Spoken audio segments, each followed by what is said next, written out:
This is the Innovator's Mindset with Katie Martin. What's going on? Hi, George. I have my good friend, Dr. Katie Martin, in on the podcast. She just told me she has been recording 8 videos, so this is her 9th, and it is not even 10 a.m. where you That's are. right. So how's that going for you, Katie? I've been up since 5, so hopefully I'm prepared to record this video. Yeah, and I wanted Katie. Katie is, I think you've broken the record. I think you're the most, I think were you on my very first podcast? I know I was on your first podcast, right? Yep. True. I think I was first on yours too. And I mean, we did the whole series. I moved through, right? So Katie and I have been doing this for a long, long time. And I just wanted to kind of touch base with you because I know we're going into a brand new school year. You got a lot of stuff going on. And by the way, I will say this, I finished my book Forward Together, and I have this thing with my books that I will not get them edited until Katie looks at it because I don't know why. I just trust you, and I know we have a process where I don't ask you to give me feedback, just change it. So she has been instrumental in anything that I've written that's good, and anything that's bad, she's had no issue with it. She didn't do it at all. Well, I love this book. It's so needed. I am super honored to be able to read it and make a few edits, give you some feedback. Right. But it's really needed right now. And I always love the way that you share stories and bring people together and help people reflect. One of the things you always do that I really appreciate is, make a point to say, I'm not here to tell you how to do it. I'm not going to fix it. You're very clear that the book is not going to be the end all be all.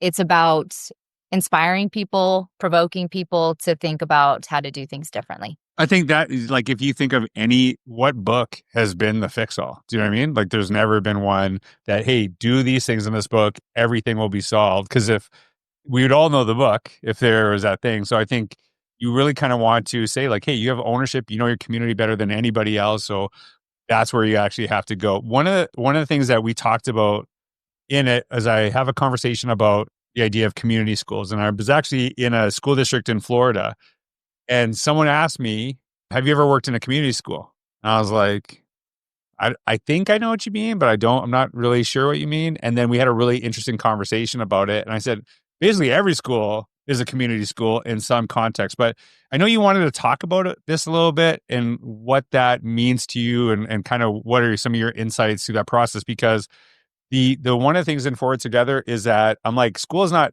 just central to the community, it is the community. Like, there is a community, whether it's a good or bad one, it is a community. So what are some of your insights on that idea of community schools that you wanted to share with people as they go into a brand new school year? Yeah, I mean, I totally agree that, we take this idea that is so central to how we learn and how we function as communities and think about how we want that to look. And so when you wrote about community schools, I loved how you just framed it like, isn't what you just said, isn't that the way that all schools should be? Mm-hmm. And we think it should, but in reality, that's not the way that all schools are. And so community schools in a lot of states, there's an initiative around community schools. There's a lot of funding. There's a lot of professional development, a lot of policy even around community schools. But if we don't go about it in a way that brings people together, Right. that helps them understand the collective goals, in a lot of places, community in California, I live in California, a lot of spaces, community schools have been wraparound services where we're integrating health and wellness. We're doing a lot of things outside of the classroom. But my view is if we don't functionally change what happens for kids for 6 hours a day while they're sitting in our classrooms to make them feel like they belong, to make them feel like they're doing work that matters, all of the things we do after school and around it aren't going to functionally change a lot for kids. So community schools shouldn't just be about adding more. It should be about redesigning that to focus on the community, the people, bringing people in business, bringing people, families, other community organizations into the school and help kids go out into the community themselves. Yeah, and that is actually like the whole kind of premise of the book, is that how do people see themselves as part of this larger whole, to make sure that, our kids are not just like preparing for the real world, but making the real world better. Because I think that is central to both of our focus. One of the things that you and I talked about too, and Katie is a very amazing writer, even though she doesn't do it as much as she should. I'm working on it. I'm working on it. Yeah, so I've always loved your writing the stuff that you've been sharing. And one of the things that you kind of connecting to this idea of community schools is the idea of school redesign. And I know you said you did some work with the Carnegie Foundation, which is fascinating because I think in the very first chapter of the book, I talk about Dale Carnegie, and Yep. it is like How to Win Friends and Influence People is probably one of my favorite books of all time. And there's a lot of really great leadership lessons there too. So when you talk about school redesign, what is that? What does that mean to you? And what are some of that work that you're doing right now? Yeah. Well, so you pushed me on this a couple days ago. And, I always share bright spots. I do write weekly bright spots, but just kind of it's a way to highlight things that are working in practices in different classrooms or school communities. And not what I started to realize, but what I see often is teachers individually can do things differently. Mhm. And there are many teachers who do. There's schools that do things differently. But our systems and structures were designed back when Dale Carnegie started the Carnegie Unit, 100 years ago in the industrial era. And they are not designed to support the type of learning and community that we want to see now and that the rest of the world is doing. And so redesigning schools is really starting to look at what do our kids need now and in their future, not what is the way we've always done it. So the work with the Carnegie Foundation on their research agenda is starting to think about what do high schools today need to make sure that kids are successful. They need a shared vision. They need community partnerships. They need pathways for young people. We need to redesign schedules. So structures inhibit a lot of the practices that we know are the most influential for young people. So redesigning schools around a shared vision that allow for performance assessment, that allow for small communities to come together, that allow for distributed leadership where teachers don't have to be stuck in one classroom with their kids, that they're working across multiple classrooms, collaborating. Those are structures that we can and should be redesigning to support the best learning for our kids and to make sure teachers are better supported in their roles as well. We know a lot of teachers are frustrated because they don't have any flexibility and they aren't allowed to do things that they want to do either. Okay, so a teacher's listening to this right now and they're thinking, "Hey, this sounds awesome. I really like what you're saying, but my admin, my Sure. district, blah blah blah." What's something, and this is perfect timing because people are going into the beginning of the year. When you think about this in the context of a teacher classroom, what's like an example of something they could do, starting this year? Yeah. So, teacher in our classroom, even so, we're going back to community schools. Instead of starting with the syllabus instead of starting with all the rules, instead of saying, here's the structure, you have to take these tests and we're going to follow this textbook. We could say, let's start. And you've written about this, I've written about this, but a simple way is like, let's start with who's in the classroom. Mhm.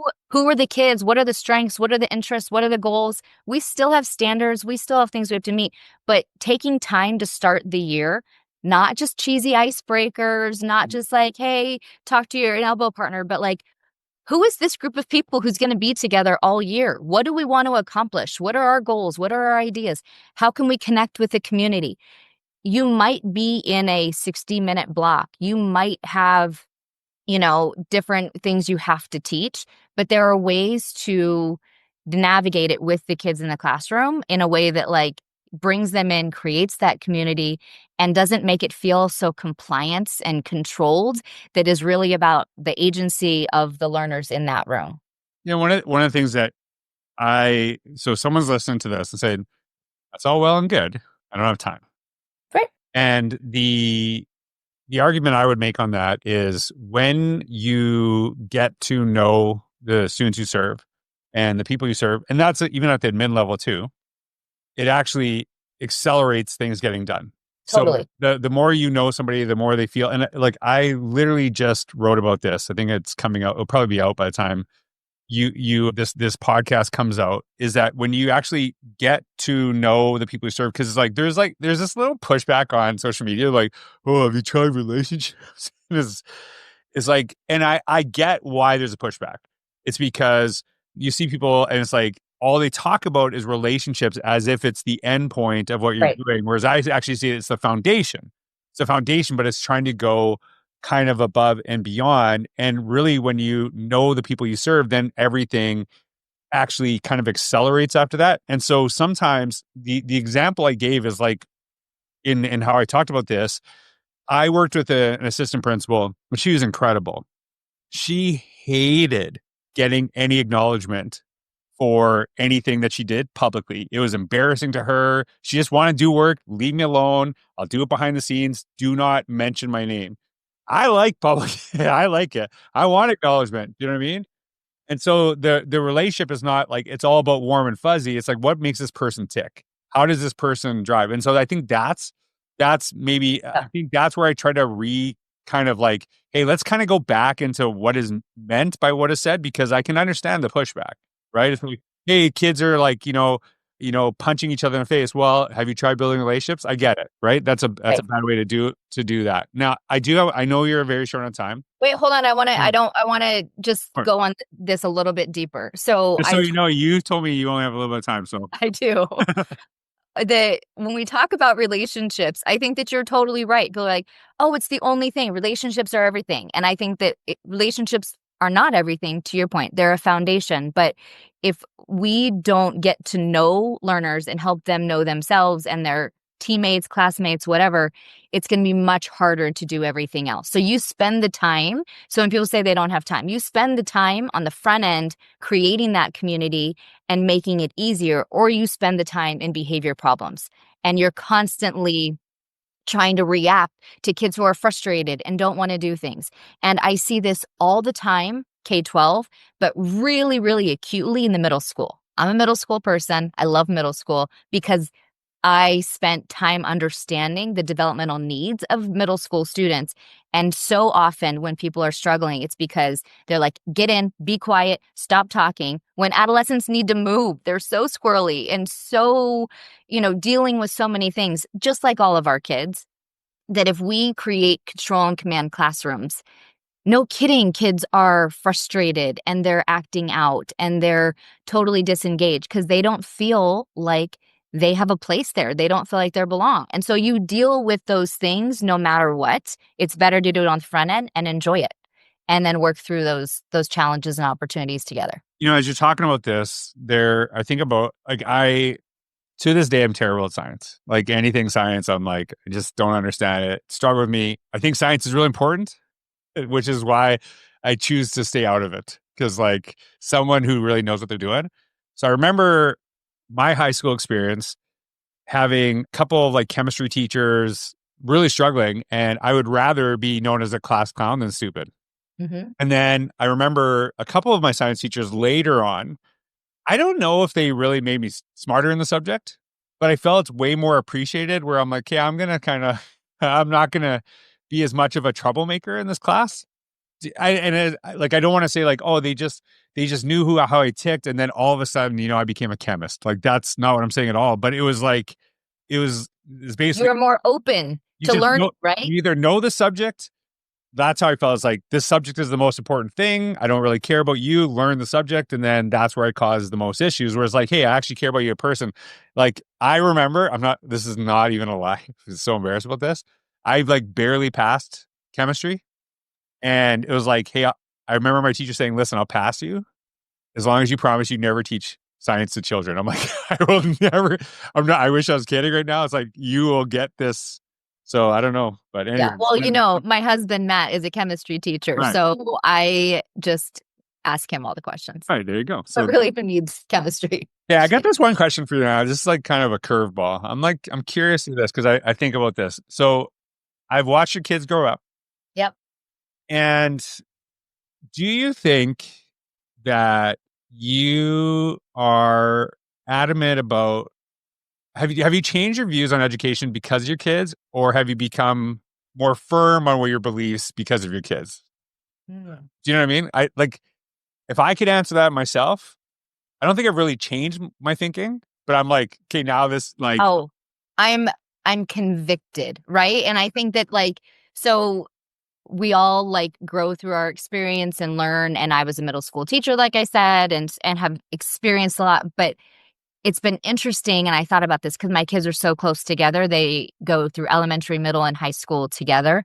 So my lens is very acutely focused on where they are. And now, as they're in high school, I am just so convicted and more deeply invested in transforming the high school experience. They go to a great high school that's nationally recognized, and there's so many more opportunities and things that we could do differently with kids. And so I just see that differently having my kids go through it. So I don't think my views have changed. I've just gotten more experience and more deeply invested. Yeah, and that's how I always think about that too, because before you have kids, people are like, "Oh, you changed so much." I'm like, I don't think I've changed, but I think I'm just more like, you gotta get this Oh, going right. serious. Yeah. And as I'm wearing my Orlando Magic Best Dad in the Game shirt from my kids. So, anyways, I know Katie is very short on time. I wanted just to kind of connect with you, share some ideas, make sure. And I actually acknowledged you in one of my podcasts that you're supposed to be. We were supposed to do this yesterday, but you were just said I choose Pilates over you, which I don't. It was bar. Bar, whatever, bar, Pilates. Yeah, same thing. All things I couldn't do. So, hey, Katie, thanks for your time. I know you got to rush off. Thanks everyone for listening. I hope you have a wonderful day and a great start to your year. And if you listen to Katie, I promise you will. Have a wonderful day. Take care.